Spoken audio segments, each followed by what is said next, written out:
కాళ్లలో నొప్పి, నరాల వాపు వంటి లక్షణాలతో బాధపడుతున్నారా? వెరికోస్ వెయిన్స్ లో అత్యాధునిక చికిత్స ఏవిస్ వాస్కులర్ సెంటర్. నమస్తే రమగారు. నమస్తే జయ. రమగారు, చిన్నపిల్లలకి ఇప్పుడు మనము స్టోరీలు చెప్పే క్రమంలో ప్రతిరోజు ఒక స్టోరీ చెప్పాల్సి వస్తుంది. ఇక మా పాప అయితే రమగారు చిన్ని చిన్ని స్టోరీలు చెప్పొద్దమ్మా, రమాంటిని అడిగి పెద్ద పెద్ద స్టోరీలు చెప్పించుకో, ఎక్కువసేపు స్టోరీలు చెప్పు, లేదంటే రోజుకి 2 స్టోరీలు చెప్పని అడుగుతుంది. బహుశా మదర్స్ అందరు ఇదే ఫేస్ చేస్తున్నారేమో అనిపిస్తుంది నాకు కూడా. కొంతమంది అలా మీరు చెప్పే కథలు మా పిల్లలకి చెప్తున్నాం అంటే పిల్లలే డైరెక్ట్గా ఈ ప్రోగ్రామ్ చూడరు కదా, తల్లులు చూస్తారు. ఈ కథని అంటే కొంతమందికి కథలు చెప్పే ఆసక్తి ఉంటుంది, పిల్లలు కూడా వినే ఇంట్రెస్ట్ ఉంటుంది. మీ అమ్మాయి లాగా కనపడ్డప్పుడల్లా కథ అడుగుతుంటుంది. కొంతమంది వింటారు కదా, ఇంట్రెస్ట్ ఉండే పిల్లలకి చెప్పచ్చు.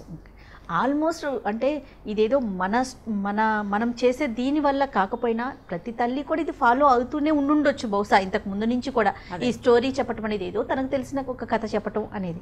సో అందులో భాగంగా రమగారు ఈరోజు ఏదైనా ఒక మంచి కథ చెప్పను. అందులో మనకి విక్రమార్కుడు, బేతాళుడు ఇలాంటి స్టోరీలు అంటే పిల్లలు చాలా ఇంట్రెస్ట్ చూపిస్తారు. వీటికి సంబంధించి ఏదైనా ఒక స్టోరీ చెప్తారా? చెప్తాం. అయితే విక్రమార్కుడు బేతాళ్, మనకి విక్రమ్ బేతాళ్ బాగా ఫేమస్ కదా. అవును. విక్రమ్ బేతాళ్ కథలేమో ఒక 28 కథలు, అది ప్రత్యేకమైన సిరీస్. అలా కాకుండా విక్రమార్కుడికి సంబంధించిన కథని చెప్తాం. ఓకే.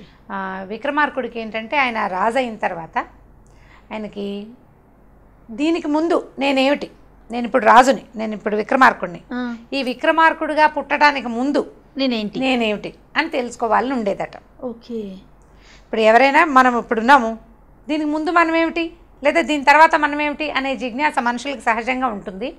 మిగిలిన రకరకాల వ్యవహారాల్లో పడి అవన్నీ జ్ఞాపకం చేసుకోరు, పెద్దగా ఆలోచించరు. రాజు కదా ఈయన, పూర్తిగా అంతా సామ్రాజ్యం సుస్థిరంగా అయిపోయాక ఏదో ఒకటి తోచక ఆలోచిస్తూ ఆయనకి నా ముందు జన్మలో నేనేమిటో తెలుసుకోవాలి అని అందరినీ అడగటం మొదలుపెట్టాడు. అయితే ఏమైంది, కొన్ని రోజులు ఇలా ప్రశ్నించాడు. ఏ జ్యోతిష్యుడు వచ్చినా ముందు జన్మలో ఏమిటి నేను అని అడుగుతూ ఉండేవాడు. అడగ్గా కొన్నాళ్ళకి ఏమైంది, ఈయనకి మంత్రి ఉన్నాడు భట్టి, ఈయన తమ్ముడే. ఆ భట్టి ఏమన్నాడంటే, ఇలా కాదు మీకు తెలుసుకోవాలని ఉంది కదా అని రాజ్యంలో ప్రకటించాడు. విక్రమార్క మహారాజు తాలూకు ముందు జన్మ ఏమిటో చెప్పగలిగిన వాడికి గుమ్మడికాయ ఇంత బంగారం ఇస్తామని. ఓకే. వచ్చేసారు అందరూ. అప్పుడు దాని వెనకాల కింద ట్యాగ్ లైన్ రాశారనమాట ఇంకొకటి, అబద్ధం చెప్పిన వాడికి శిరచ్ఛేదం చేస్తాము, తప్పు చెప్తే శిరచ్ఛేదం చేస్తాము.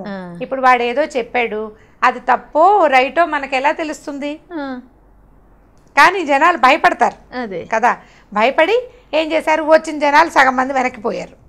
కొంతమంది కొద్దిగా ట్రై చేయబోయి ఈ భట్టిని, ఆయన కత్తిని చూసేసరికి జనాలు బెదిరిపోయారు, తగ్గిపోతే రోజులు గడుస్తుంటే ఎవరు రావటల్లా. ఈ రాజుగారు రోజు ఈ భట్టిని, ఏం చేసావు, ఏమిటి నా సంగతి చెప్పు, నాకు నిద్రలో కూడా అదే కళ వస్తుంది అంటుండేవాడు అనమాట. నిద్రపోతే ఏవో కనపడుతున్నాయట.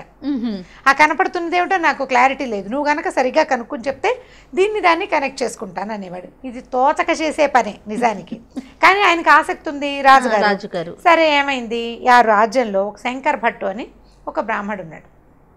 ఆయనకి పాపం అసలు డబ్బులు లేవు, ఆయన చాలా బీదవాడైతే ఈ చాటింపు విన్నాడు, గుమ్మడికాయ ఇంత బంగారం ఇస్తారు అని. ఆ గుమ్మడికాయ ఇంత బంగారం తీసుకురావచ్చు కదా, నువ్వు కూడా జ్యోతిష్యం చదువుకున్నావని భార్య రోజు పోరేది ఆయన్ని. అయితే దాని వెనకాలన కిందున్న ట్యాగ్ లైన్ చూస్తే ఆయనకి భయంగా ఉంటూ ఉండేది. అయితే కొన్నాళ్ళు ఇలా అనగా ఆలోచించి ఏమనుకున్నాడంటే, ఏమవుతుంది, ఇవాళ కాకపోతే రేపొద్దునైనా మరణం తప్పదు మనిషి అన్నవాడికి, కాబట్టి అబద్ధం చెప్పో ఇంకోటి తెలుసుకునో ఏదో విధంగా ఇది రాజుగారి సంగతి చూడాలని అనుకున్నాడు. ఇప్పుడు రాజుగారి పూర్వజన్మ వృత్తాంతం తెలుసుకోవాలంటే ఎలా, ఇప్పుడు ఏం చెయ్యాలి? ఇప్పటి కాలంలో అయితే మనం ఇంటర్నెట్లో వెంటనే కొట్టేస్తాం, గూగుల్ చేసేస్తాం కదా, గూగుల్ అని గూగుల్ చేసేస్తాం. వాళ్ళకి గూగుల్ ఏంటంటే ఆ రోజుల్లో ఏదైనా తపస్సు చేయటం, ఏదైనా గుళ్ళోకి వెళ్ళి ఏ దేవుడినో దేవతనో ప్రార్థించి అమ్మ నాకు ఇది కావాలంటే చేస్తుంది దేవత. ఈయన ఏం చేశాడు, ఈ అవంతి నగరం, ఈ ఉజ్జయిని నగరానికి చాలా దూరంలో ఒక పాత కాళికాదేవి గుడి ఉందట. ఆ గుడికి వెళ్దామని బయలుదేరి ఏం చేశాడు, ఆ గుడికి వెళ్ళి ఆ కాళికాదేవిని కనుక మెప్పిస్తే ఆవిడ మనం అడిగిన పని ఏదో చేసి పెడుతుంది, ఈ రాజుగారి సంగతి ఆవిడని కనుక్కోవచ్చు అని చెప్పి, పైగా ఆ రాజుగారికి పూర్వం ఈ కాళికాదేవి గుడితో సంబంధం ఉంది అంచేత వెళ్ళేసరికల్లా ఏమైంది, ఈ నడిచే దారిలో కాళికా ఇప్పటిలాగా మ్యాపులు ఏమున్నాయి, ఏదో ఒక అందాజుగా వెళ్ళేవాళ్ళు.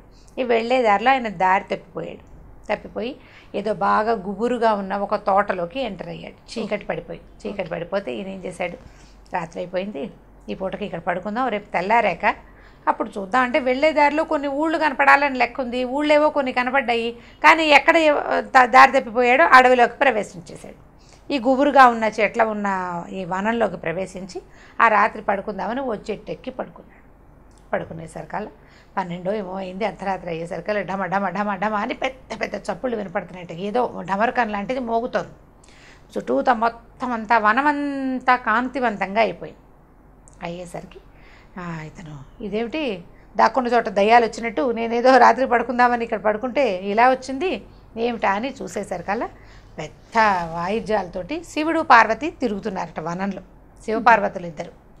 అప్పుడు ఈయన ఏమనుకున్నాడంటే, ఓహో వీళ్ళు విహారార్థం వచ్చి ఉంటారు దేవతలు అని చెప్పి ఆ చూస్తూ ఉండగా దబ్బుమని పట్టు దబ్బి ఆ చెట్టు మీద నుంచి కింద పడిపోయాడు.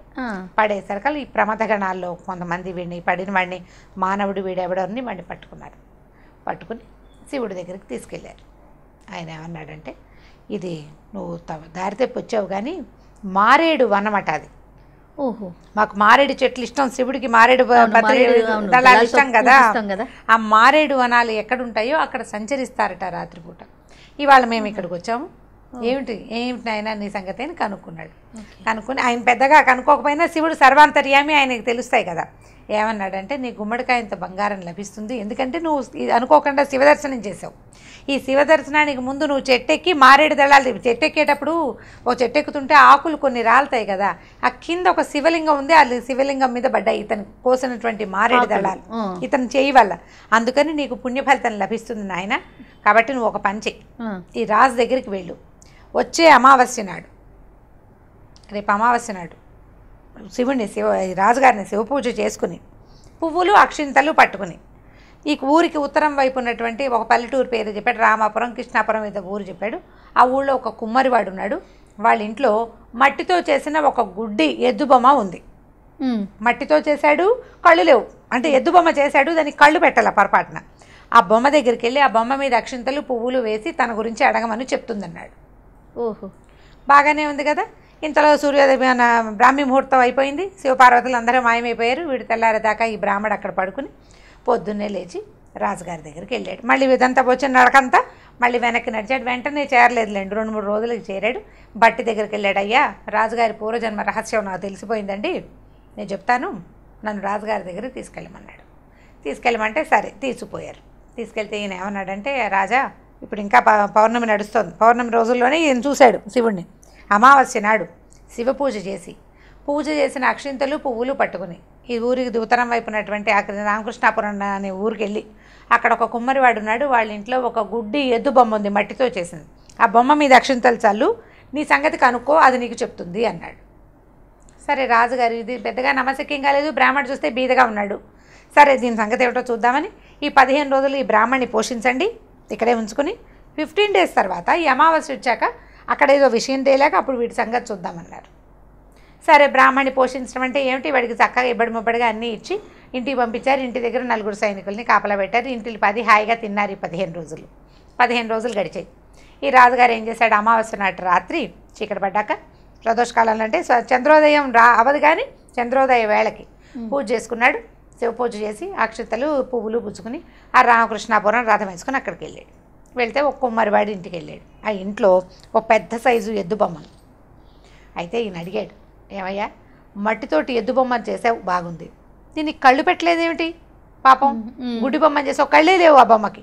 అడిగేసరికల్లా కుమ్మరివాడు అన్నాడు, ఏమోనండి సరిగ్గా కళ్ళు గీసే టైంకి నాకు నిద్ర వచ్చింది, నేను గీయలేదన్నాడు.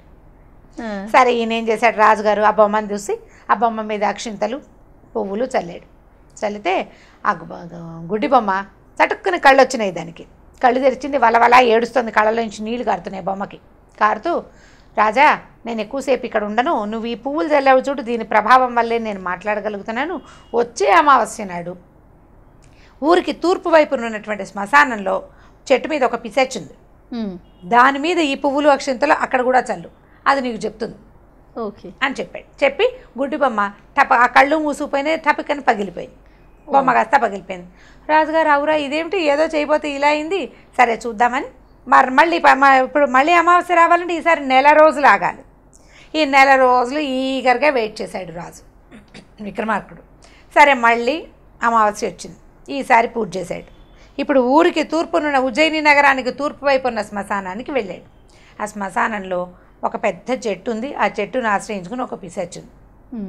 ఈయన వెళ్ళాడు, వెళ్ళి ఎక్కడుందా అని వెతికాడు. ఆ చెట్టు దగ్గరికి వెళ్ళాడు, వెళ్ళి ఈ పూజ చేసిన పువ్వులు అక్షింతలు దాని మీద చల్లాడు. చల్లేసరికల్లా ఆ పిశాచి అంది, నేను నీతో ఎక్కువసేపు మాట్లాడలేను, ఈ పువ్వుల వల్ల నాకు కొంచెం పుణ్యం వచ్చింది కాబట్టి దాంతో మాట్లాడతాను, 2 నిమిషాలే, ఆ తర్వాత నేనే నిన్ను చంపేస్తాను, కాబట్టి నా మాట పూర్తయిన మరుక్షణం ఇక్కడి నుంచి పరిగెత్తుకుంటూ వెళ్ళి పారిపోమని. సరే ముందే చెప్పింది. ఏం చెప్పిందంటే వచ్చే అమావాస్య నాడు ఇంకొక అమావాస్యకి మీ మంత్రి గారి పెద్ద ఆయనకి బోలంత మంది మంత్రులు ఉన్నారు, చివరి చిన్న మంత్రి ఉన్నాడు. చిన్న మంత్రికి 9 ఏళ్ల కూతురు ఉంది. ఆ 9 ఏళ్ల కూతురు మీద ఈ అక్షంతల పువ్వులు చల్లి ఆ అమ్మాయిని అడుగు, అది నీకు నిజం చెప్తుంది, నీ పూర్వజన్మ రహస్యం చెప్తుందని చెప్పింది. మళ్ళీ రాజుగారికి మళ్ళా బేతాళి చిట్టెక్కాడంటే ఈ కథ ఇక్కడ అవ్వలేదన్నమాట. ఈ లోపల ఈ వేయగానే ఈ పిశాచి మామూలుగా ఉన్నది కాస్త దానికి బోళ్ళని పళ్ళు గోళ్ళు పెరిగిపోతున్నాయట.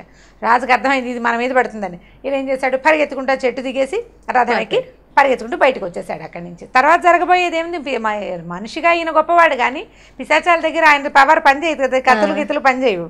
పారిపోయి వచ్చేసాడు. మళ్ళీ నెల రోజులు ఆగాడు. అయితే ఈ నెల రోజులకి 10 రోజుల ముందే పౌర్ణమి వెళ్ళగానే మంత్రులందరినీ పిలిచి అందులో చిన్న మంత్రిని అడిగాడు, నాయన నీకు 9 ఏళ్ల కూతురుందంటే ఉందండి అన్నాడు. అయితే అమావాస్య నాడు మీ అమ్మాయితోటి నాకు పని ఉంది, మీ ఇంట్లో శివ పూజ చేసుకోవడానికి వీళ్ళు ఏర్పాటు చేసి నాకు పూజ చేసుకోవడానికి ఏర్పాటు చేసి మీ పిల్లని నాతో ఏకాంతంగా వదిలిపెట్టాలి అని చెప్పాడు. ఈ మంత్రి హడిలిపోయాడు. ఊరినాయన ఈయన ఏం చేయబోతున్నాడు ఈ పిల్లతోటి. ఇంతకుముందు ఈయన విక్రమార్కుడికి సిద్ధి ఎలా వచ్చిందంటే తన తల తనే నరుక్కుని కాళికాదేవికి బలిచ్చుకుని తను విక్రమార్కుడిగా విజయం పొందాడు. కాళికకి తనని తలే బలిచ్చుకున్నాడు.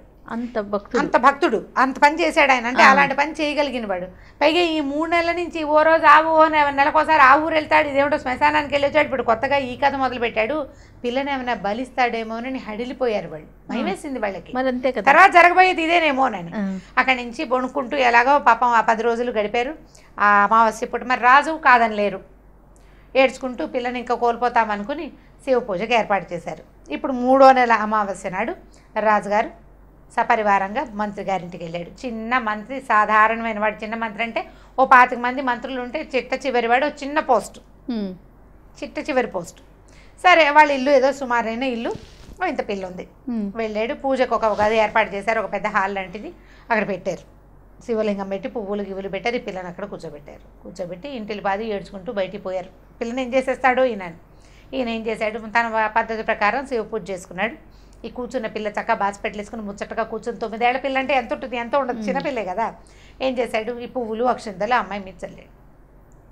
అమ్మా నా సంగతి నీకు తెలుసా, నేనెవరో నీకు తెలుసా, నేను ఇంతకుముందు 2 చోట్లకి వెళ్ళాను, వాళ్ళిద్దరూ ఒకళ్ళ తర్వాత ఒకళ్ళు నీ వైపు నన్ను మళ్ళించారు, నీ వైపు నా దారి మళ్ళించారు, నీకు నేను తెలుసా, తెలిస్తే దాచకుండా చెప్పు అన్నాడు. ఆ పిల్ల నవ్వింది. నవ్వితే ఈయనకి చాలా సంతోషం వేసింది. నవ్వేసరికి ఎందుకు తనకి సంతోషం వేసిందో ఆయనకి తెలియదు. అప్పుడు ఏం చెప్పిందంటే, రాజా కిందటి జన్మలో నువ్వు రామశర్మ అనే ఒక బ్రాహ్మడివి, నీకు ఒక భార్య, ఓ కొడుకు, కోడలు ఉన్నారు. అయితే మీరున్న ఊళ్ళో చాలా ఎక్కువ ఫ్లడ్స్ లాంటివి వచ్చి జనజీవనం అంతా అల్లకల్లోలం అయిపోతే ఏం చేశాం మేము, ఈ అల్లకల్లోలం అయిపోయిన తర్వాత మొదటి 3-4 రోజుల పాటు మన ఇంట్లో భోజనమే లేదు, ఆహారం లేదు. 4 రోజుల పాటు పస్తులున్నాం. 5వ రోజు కొంచెం వాన గీనా తగ్గి జనాలంతా కొంచెం శాంతన పొందుతున్నారు. అంటే ఊళ్ళో జనాలు కొద్దిగా సద్దుమణిగా కాడావిడంతా. 5వ రోజు ఈ బ్రాహ్మడట యాయవారానికి వెళ్ళాడు. అంటే మామూలుగా బ్రాహ్మలు పూజలు అవి చేయిస్తారు ఎవరింట్లోన్నా, వాళ్ళు ఏమైనా ఇస్తే తెచ్చుకుంటారు. ఏ పూజలు అవి లేని రోజుల్లో వీళ్ళు ఏం చేస్తారంటే భిక్షకి వెళ్తారు ఊళ్ళోకి. వెళ్తే ఈ ఊళ్ళల్లో గృహస్థులు ఏదైనా బియ్యము అవి ఇవి ఇస్తే అవి తెచ్చుకుని వంట చేసుకోవాలి. అయితే ఈయన వెళ్ళేసరికి ఊళ్ళోకి ఊరంతా అల్లకల్లోలక. నిన్ననే ఫ్లడ్స్ తగ్గితే ఇవాళ వాళ్ళు టెంగు రంగామని ఉండలేరు కదా. ఆ ఊరంతా అల్లకల్లోలంగా ఉంది. ఏదో జనాలంతా ఎక్కడెక్కడ వస్తువులు తెచ్చుకుంటారు, తడిసిపోయిన నీళ్లు బాగు చేసుకుని గందరగోళంగా ఉన్నారు.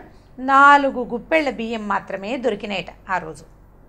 ఓకే, 4 గుప్పెళ్ళ బియ్యం వస్తే ఈ బియ్యం పుచ్చుకుని ఈయన ఇంటికి తీసుకొచ్చాడు. తీసుకొస్తే భార్య ఏం చేసింది, కోడలు కూడా మరి పెద్దదేం కాదు, పెద్ద కొడుకు 15 ఏళ్ళ 18 ఏళ్ళ కొడుకు, ఓ 13-12 ఏళ్ళ చిన్నపిల్ల కోడలు. అయితే ఈ భార్య ఈ 4 గుప్పెళ్ళు బియ్యాన్ని ఇంట్లో ఏ శనగపిండి ఉందో లేకపోతే ఏ పెసరపప్పు ఉందో అది వేసి మొత్తాన్ని వీళ్ళు తినడానికి ఒక పదార్థం ఏదో తయారు చేసింది. 4 విస్తళ్ళలో అంతంత ఉన్నది ఎంతో పదార్థం. 4 గుప్పెళ్ళు బియ్యం అయితే ఎంత వస్తుంది, 4 భాగాలు చేసి భోజనాన్ని కూర్చున్నారు. కూర్చుంటే బయట నుంచి ఓ 2 బ్రాహ్మలు తలుపు కొట్టారు. బయట తలుపు కొట్టి మాకు ఆకలిస్తుంది నాయన, 5 రోజులైంది ఆహారం తిని, ఏదైనా ఒక ముద్ద పెట్టండి, భోజనం పెట్టండి, బ్రాహ్మణులని తెలిసే వచ్చామని అడిగారు. అడిగేసరికల్లా ఈ బ్రాహ్మణుడు లోపలికి వచ్చేసరికల్లా ఆయన భార్య పెద్దగా గర్జించి 5 రోజులు పస్తు తర్వాత ఇవాళ మనం అన్నం తినడానికి వస్తే వీడెవడో వస్తావా అని చెప్పి తన విస్తరి తన కొడుకు విస్తరి పక్కకు పెట్టి, నేను నా కొడుకు తినకుండా కుదరదు, నువ్వు నీ కోడలు ఏం చేసుకుంటారో చేసుకుంటాను. తనతో పాటు కొడుకును కూడా ఆవిడ కొడుకు నా కొడుకు అన్నానికి మాడిపోతాడు. ఇంకా చిన్నదైన కోడలు మాడినా ఆవిడకి లెక్కలేదు, కోడలు ఎవరి పిల్లో, ఈవిడ కొడుకు తను మాడకూడదు, మేము మాడం, నువ్వేం చేసుకుంటావో చేసుకో అని 2 విస్తళ్ళు పక్కకు తీసుకుంటే ఈయన కోడలి కేసు చూస్తే మీరు ఏది చెప్తే అదే చేస్తాను మామయ్య గారు అని చెప్పింది పిల్ల. అప్పుడు ఈయన ఏం చేశాడు, 2 విస్తళ్ళు తీసుకెళ్ళి, అయ్యా ఈ పూటకి ఇదే ఉంది, ఊళ్ళోకి వెళ్తే 4 గుప్పెళ్ళే దొరికినాయి, ఈ 2 విస్తళ్ళు మీ ఇద్దరు చెరుకో భోజనం చేయండి అంటే వాళ్ళు అన్నారు, అయ్యా భలేవాడివి, ఏదో ఉంది ఉన్న పదార్థం, 4 ఇందులోనే పంచుకుని తిందాం, ఇంకో 2 విస్తళ్ళు తెమ్మని సగం చేసుకుని ఆ 4 కలిసి ఆ 2 బ్రాహ్మలు, ఈ ఇంటివాడైన రామశర్మ, ఆయన కోడలు చిన్నపిల్ల 4 భోజనం చేశారు. అయితే ఈవిడేం చెప్పిందంటే, ఆ రామశర్మవి నువ్వు, బ్రాహ్మలకి నువ్వు 5 రోజులు వస్తున్నా కూడా నీతో పాటు అంటే నీ దగ్గర ఉన్నదాన్ని వాళ్ళకి ఆహారంగా మొత్తాన్ని సమర్పించడం వల్ల నువ్వు రాజయ్యావు. ఓహో. ఆ విస్తర్లు 2 లాగేసుకున్న నీ భార్య పిశాచయింది. ఓహో. ఇప్పుడు వాళ్ళ అమ్మ చెబితే, కాదమ్మా అట్లా అంటే ఎట్లా, బ్రాహ్మడికి అన్నం పెట్టకపోతే ఎట్లా అని గుడ్డెద్దులాగా వాళ్ళ అమ్మని ఫాలో అయినటువంటి ఈ కొడుకు ఈ గుడ్డి ఎద్దు బొమ్మ అయ్యాడు. అంటే రాజుకి వెంటనే ఆ పిల్ల నవ్వంగానే తనకు ఎందుకు సంతోషం కలిగిందో ఆయనకు తెలిసింది, కోడలే ఈ పిల్ల, ఈ ఎదురుగుండా ఉన్న చిన్నపిల్ల. అప్పుడు రాజుగారు ఏం చేశాడు, ఆ పిల్లని చాలా మెచ్చుకుని అక్కడి నుంచి బయటకు వచ్చి ఈ మంత్రికి చెప్పాడు, మీ అమ్మాయిని నా కోడలుగా చేసుకుంటాను నేను. వీళ్ళ పిల్ల చచ్చిపోతుంది అనుకున్నారు, చచ్చిపోతుంది అనుకున్న చిన్న మంత్రి గారి, సాధారణమైన మంత్రి గారి కూతురు రాజుగారి కోడలవుతోంది. ఇప్పుడు రాజుగారి కోడలై ఊరుకుంటుందా, రేపొద్దున రాజుగారి తర్వాత రాజు ఎవరవుతారు, కొడుకే రాజు, అప్పుడు కోడలు రాణి అవుతుంది. తనకి వంతుకి వచ్చిన ఆహారాన్ని పెద్దవాళ్ళు ఏం చెప్తే అది చెయ్యాలన్న ఇంగిత ఉన్నందుకు ఆ అమ్మాయికి మరుసటి జన్మలో ఒక మంత్రి గారింట్లో పుట్టే అవకాశం వచ్చింది. అక్కడి నుంచి రాణి అయ్యే అవకాశం తనంతట తను ఏ ప్రయత్నం చేయకుండానే వెతుక్కుంటూ వచ్చింది. మంచి స్టోరీ. అక్కడి నుంచి ఇప్పుడు రాజు తనకి బ్రాహ్మడయ్యుండి తనకి దొరికిన చిన్న అంతకుముందు భిక్ష ఎత్తుకున్నాడు ఆయన, మనం కథలో చెప్పింది అదే కదా, భిక్షను తెచ్చుకున్న పదార్థాన్ని కూడా ఇంకొకళ్ళకి భాగం పెట్టడానికి అతను సాహసాన్ని చూపించినందుకు అపరిమితమైన సాహసం కలిగిన విక్రమార్కుడు వంటి జన్మ వచ్చింది ఆయనకి. ఎన్ని లక్షల మంది బ్రాహ్మణుల్ని పోషించాడో విక్రమార్కుడు. ఇప్పటిదాకా మనం విక్రమార్కుడు గురించి చెప్పుకుంటూనే ఉన్నాం. ఎంత జ్ఞాపకం ఉంది మనకి, రాజులు అంటే బెస్ట్ కింగ్ విక్రమార్కుడే. విక్రమార్కుడు అసలు ఎలాంటి రాజు అంటే ఆయన స్వర్గానికి వెళ్ళి రంభా ఉరుసుల డ్యాన్సుల్లో ఎవరి డ్యాన్స్ గొప్పదో చెప్పగలిగేంత ప్రతిభాశాలి. ఈ ముందు జన్మలో చేసిన దానం వల్లే అతనికి ఇలాంటి జన్మ వచ్చిందని చెప్తారు. మన పురాణాల ప్రకారం మన హిందూ ధర్మంలో కూడా మనం ఏం చెప్తామంటే, ఇప్పుడు మనం ఏం చేస్తామో దాన ధర్మాలే మనం తర్వాతి జన్మకి క్యారీ అవుతాయి. అవి మనం ఇప్పుడు చేసే చెడుని మనం ఇప్పుడే అనుభవించాలి. ఒకటి తర్వాత జన్మలో కూడా అనుభవించాల్సే వస్తుంది. మంచికి ఫలితం ఇవాళ లేకపోయినప్పటికీ తర్వాత జన్మలో ఆ మంచికి ఫలితాన్ని ఖచ్చితంగా భగవంతుడు, ప్రకృతి ఆటోమేటిక్గా మనకి తీసుకొచ్చి చేసేస్తుంది అన్నమాట. ఈ విక్రమార్కుడి కథల్లో ఇది స్టార్టింగ్ స్టోరీ చేయ. ఇలాంటి కథలు ఎన్ని ఉన్నాయో, చాలా మంచి మంచి కథలు ఉన్నాయి. ఈ కథ చెప్పండి మీ అమ్మాయికి. ఎవరెవరి పిల్లలకి ఈ కథలు ఆసక్తి ఉందో వాళ్ళందరికీ ఈ విక్రమార్కుడి కథల్లో భాగంగా. ఇది పెద్దగా జనబాహుళ్యంలో ఉన్న కథ కాదు. మామూలుగా మనకి విక్రముడు, భేతాళుడు కథలే తెలుస్తాయి. సిరీస్ కూడా, టీవీ సిరీస్ కూడా ఉండేది. ఇవి సిరీస్లో లేని కథలు, ఇలాంటివి కొన్ని ఉన్నాయి. ఇంకొకటి 2 మళ్ళీ చెప్దాం ఇంకొకసారి. Thank you so much Ramya గారు. ఓకే చేయాలి. ఈ వీడియో కనుక మీకు నచ్చినట్లయితే లైక్ చేయండి, షేర్ చేయండి. మరిన్ని వీడియోస్ కోసం మా ఛానల్ని సబ్స్క్రైబ్ చేసుకోండి. సుమన్ టీవీలో మీ పర్సనల్ అండ్ బిజినెస్ ప్రమోషన్స్ కోసం కింది నెంబర్కి కాంటాక్ట్ చేయండి.